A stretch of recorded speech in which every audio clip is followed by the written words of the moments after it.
study table হয় যোনটোত মই মানে পঢ়োঁ সেইটো মই ভাবিলোঁ আপোনালোকৰ লগত আজি শ্বেয়াৰ কৰোঁ কেনেকুৱা হয় কি ৰাখিছোঁ তাতে চ' ভিডিঅ'টো শেষলৈ চাব আৰু যদি ভিডিঅ'টো চাই ভাল পায় লাইক শ্বেয়াৰ কমেণ্ট আৰু মোৰ চেনেলটোক ছাবস্ক্ৰাইব কৰিব একেবাৰে নাপাহৰিব ত' এইটো মোৰ টেবলটো আৰু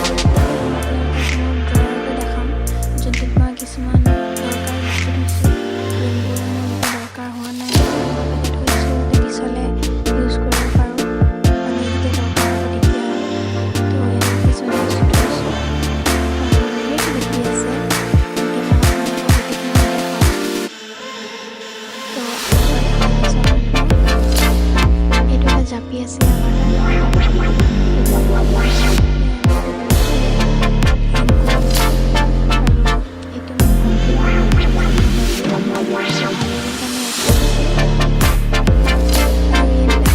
এইটো মই নিজে বনাইছিলোঁ ফ্লাৱাৰৰ এইটো মই নিজে বনাইছিলোঁ পেইণ্ট ষ্টেণ্ডটো ইয়াতে আমাৰ এক্ৰিলিক পেইণ্ট আছিলে লকডাউনৰ টাইমত এনেই ঘৰত বহি ব'ৰ হৈছিলোঁ সেইটো কাৰণে বটল আৰ্ট কৰিছিলোঁ এতিয়া শেষ হৈছে আকৌ আনিব লাগিব চ' এইখনে হৈছে মোৰ গোটেই টেবুলখন যোনখনত মই